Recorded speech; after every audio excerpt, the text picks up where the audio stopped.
Yang namanya walimah itu ngundang makan, bukan ngundang nyumbang. Makanya bagi warga MTA ada aturan. Kalau mau walimatul aurus, jangan pasang kotak.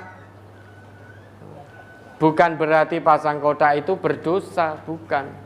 Kita tidak sedang bicara dosa dan tidak dosa. Tetapi ini aturan dalam keluarga besar Majelis Tafsir Al-Quran. Bagi yang mau walimatul aurus, ya, sesuai dengan tuntunan Nabi itu, undang makan. Baik yang kenal atau yang tidak kenal, kanan kirinya ada yang tidak punya, itu diutamakan. Jadi diutamakan orang-orang yang memang perutnya lapar. Itu walimah, diundang untuk makan. Kalau kita pasang kotak, berarti itu ngundang nyumbang. Kamu boleh makan di dalam, tapi sebelumnya masuki dulu kotak itu ya.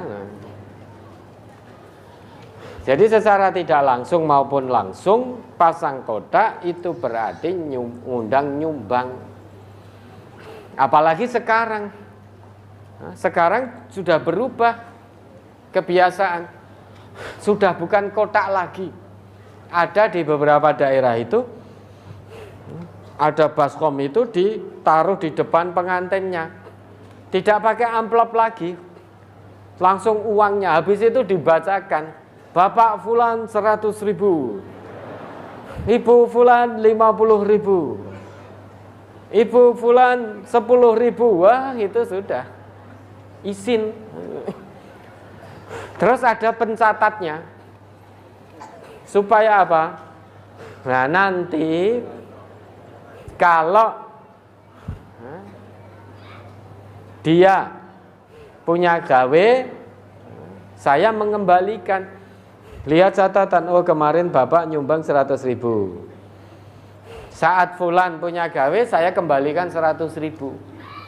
Oh 50.000, saya kembalikan 50.000. 15.000 saya kembalikan. Lah nanti akan ketahuan. Ya. Misalkan saya nyumbang 100.000, kok dia ngembalikannya hanya 25.000, bangetan. Jadi saya tak sumbang 100.000, balik kene mong 20.000. Oleh karenanya, aturan dalam Majelis Tafsir Al-Quran, walimatul aurus, kalau itu warga MTA tidak diperkenankan pasang kotak. Kita hidup dalam kebersamaan. Maka undang makan, jangan mengangkat di luar kemampuan. Kalau mampunya nyugui 20, ya sudah itu yang diundang.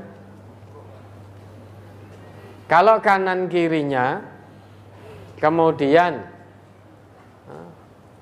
dari Pak Naib yang mau menikahkan kita undang dan lain sebagainya, 20 saja nyugui tidak mampu, maka ada kelompoknya. Kelompok kecil itu. Oh ini mau ngundang 20.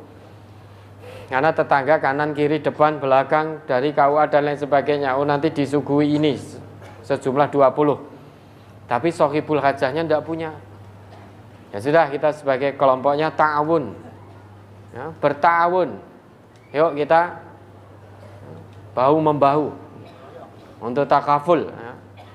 Kita berta'awun, bahu-membahu. Ini 20, butuhnya berapa? Menunya apa nanti? Oh ini. Sudah selesai. Jangan sampai setelah walimatul aurus meninggalkan kepala nyut-nyutan karena ninggal utang. Ya, ninggal utang.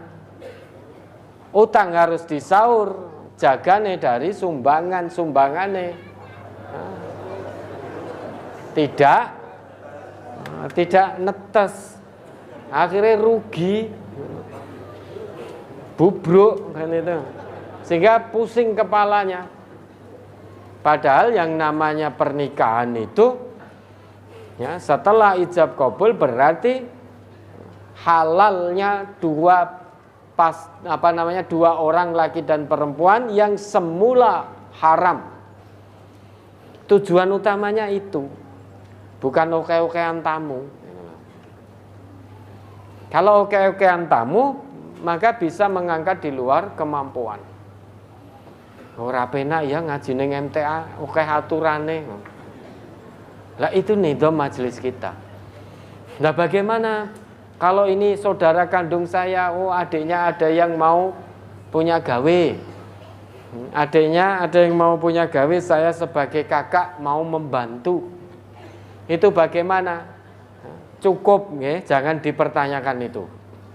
Kalau jenengan pertanyakan, aturannya tambah nanti. Ya. Aturannya nambah.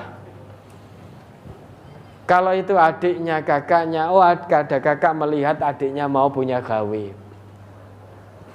Kemudian kakaknya membantu, padahal adiknya tidak minta. Adiknya juga tidak pasang kotak. Boleh apa tidak? Boleh, langsung kenceng, boleh.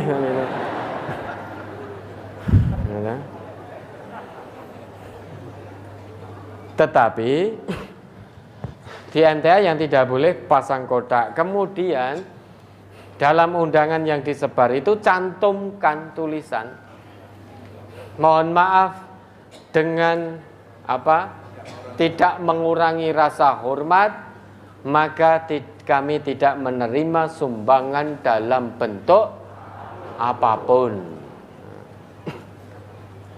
Nah ini ada tetangga saya yang tiba-tiba bantu beras niku dos pundi. Karena sudah ada tulisan itu, jenengan tidak minta, jenengan tidak mengabari dulu, kalau bantu ya sudah diterima. Tetapi beda ceritanya, kalau jenengan kemudian umumkan, ini uleme pancen ada tulisannya seperti ini. Ya. Tapi di pengajian saya itu tidak boleh pasang kotak dan tidak boleh menerima sumbangan dalam bentuk apapun. Besok saya tidak pasang kotak, tapi jenengan tetap nyumbang nggih. Tidak dimasukkan ke kotak. Nanti saya letakkan di sana pun di atas meja atau di bawah taplak.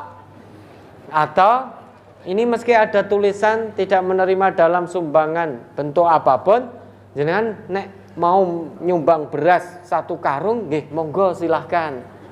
Nah, itu namanya minta. Kalau minta maka ya menyalahi aturan. Menyalahi aturan.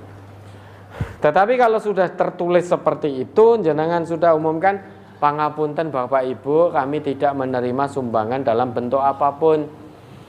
Bukan berarti kami ini sombong, sok sugih dan lain sebagainya, bukan. Karena itu aturan di tempat pengajian kami. Pengajian kami asasnya adalah kebersamaan untuk ta'awun. Sehingga ini semua sudah disengkuyung oleh sederek-sederek ngaos. Kalau memang kita tidak mampu. Yang kebangetan, dia mampu turah-turah, ijik nompo, sumbangan. Maka kalau itu ada warga MTA yang seperti itu, kita lihat ulang kesiswaannya. Kalau ada warga MTA yang punya gawe kok pasang kotak, maka kewargaannya bisa kita cabut. Kita pertanyakan itu. Kenapa? Bukan berarti dosa dan tidak dosa dalam pasang kotak, berarti tidak mau intidom dengan nidom yang ada di majelis tafsir Al-Quran, tidak mau mengikuti aturan yang ada di majelis ini. Segala sesuatu kalau tidak intidom, tidom itu tidak baik.